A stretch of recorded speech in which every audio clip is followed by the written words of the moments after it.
De précision concernant c'est un regroupement global des services ou c'est la location d'un local complémentaire. Je pense que c'est plutôt une réorganisation globale, en tout cas je l'espère. Alors si tel est le cas, est-ce que vous pourriez m'informer au niveau de la location du local complémentaire, de quel local il pourrait s'agir et où en sont les tractations. Autre question, il s'agit du CDS de Ferney-Voltaire. Même explication, donc passe Ferney-Voltaire ou autre site, et puis MDS de Saint-Genis-Pouilly. Donc MDS de Saint-Genis-Pouilly, où effectivement dans la cité Simone Veil nous sommes propriétaires, mais j'ai un petit peu de mal à intégrer l'explication.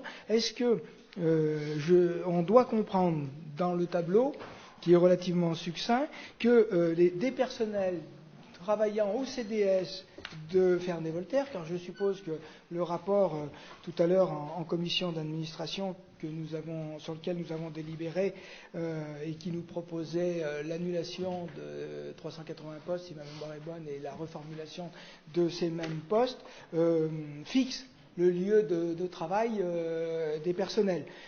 Donc j'ai un petit peu de mal là-dessus à comprendre comment les choses vont s'organiser. Puisque j'ai la parole, dire aussi que nous l'avons vu dans la décision modificative, une somme relativement importante donc pour l'acquisition notamment de véhicules.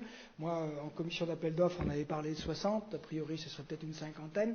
40. Donc certaines inquiétudes au niveau du nombre de véhicules, pas pour l'acquisition des véhicules, mais plus pour ce que ça porte derrière. C'est-à-dire qu'à partir du moment où on acquiert des véhicules, ça veut dire qu'on va avoir des personnels sociaux qui vont être dans les véhicules pour rouler. Alors je redis là-dessus ce sur quoi j'ai eu l'occasion de m'exprimer à plusieurs reprises et pour l'instant où vous ne nous avez pas amené de réponse, en tout cas à mon sens pas de réponse satisfaisante, parce que je pense maintenant nous avons un petit peu d'historique pour pouvoir tirer quelques conclusions. Je veux parler là de la réforme des services des routes, où nous voyons bien sur le terrain combien les kilométrages d'un certain nombre de personnels ont augmenté, et qui dit kilométrage dit eh bien, du temps passé dans des véhicules qui est du temps à blanc. On est malheureusement, nous, ici, les 46 élus concernés, bien conscients de cela, puisque nous sommes souvent en déplacement et nous voyons bien que pendant que nous conduisons, eh bien, nous ne faisons pas autre chose.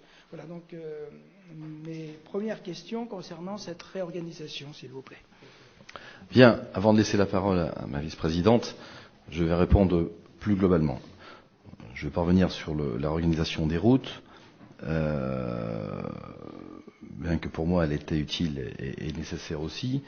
Et vous savez, un agent des routes qui passe du temps dans sa voiture, il y a un mauvais côté, mais il y a un bon côté aussi, parce qu'il remarque des choses qui le concernent directement. Et puis, je pense que c'est pas tous les agents qui ont eu à faire des kilomètres supplémentaires. En ce qui concerne la réorganisation des services sociaux, il faut bien se mettre dans le cas où il y avait ce système est vieux de 40 ans. Moi, vous savez, comme vous, j'ai présidé à la MDS de Nantua, pour pas la nommer, toutes les commissions. Quand je dis toutes, c'est carrément toutes. Puisque lorsque je me trouvais dans l'opposition, aucun autre conseiller général de l'époque ne voulait venir siéger. Donc c'est moi qui me tapais, entre parenthèses, toutes les commissions. Mais c'était une très bonne formation et je ne leur en veux pas du tout. Et même à aucun. Non, mais c'est vrai. C'est une très bonne formation. Ça m'a permis de voir que les services n'étaient plus au goût du jour aussi, et qu'ils avaient besoin de dépoussiérage, enfin, plus que ça, d'une vraie organisation. Et quand cette idée a fusé dans nos services et avec la vice-présidente, j'ai trouvé cela très très bien et je pense qu'il faut aller au bout. Mais c'est vraiment une transition importante.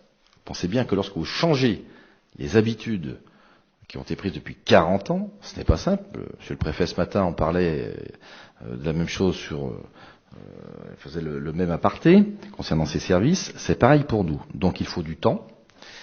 C'est une organisation au niveau de l'ensemble du département. Alors, par endroit, nous avons les locaux, où nous en sommes déjà parfois les propriétaires, et ailleurs, il faut que nous nous rendions propriétaires.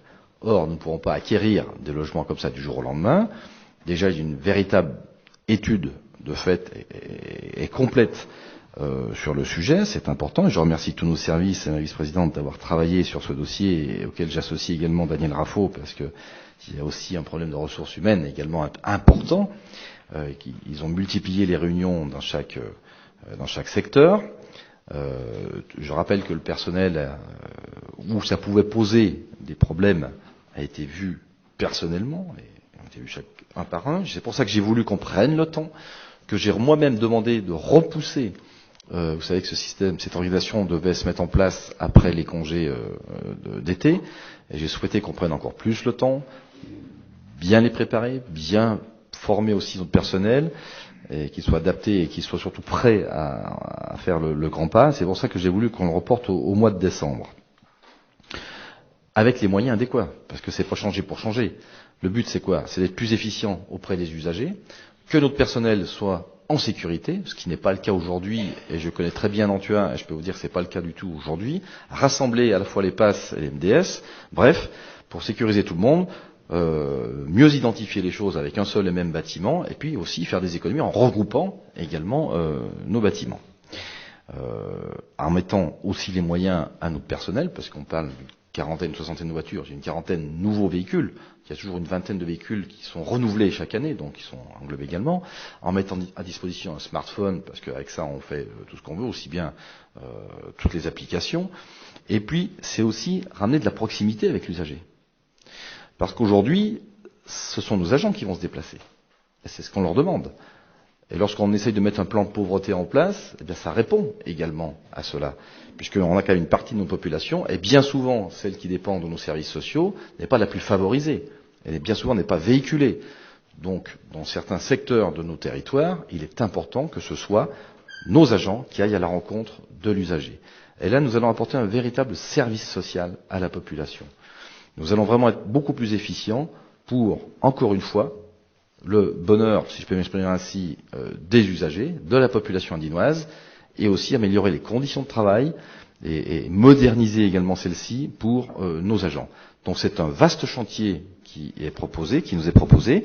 Il fallait le temps de le préparer, ça a mis du temps, mais c'était normal, puisqu'on ne change pas les habitudes de faire comme ça du jour au lendemain. Mais en tout cas, c'est quelque chose de très important qui sera mis en place et qui vous demande, bien entendu, de valider. Mais je vais laisser répondre ma vice-présidente sur si elle veut compléter les questions que M. Larmangeat a posées.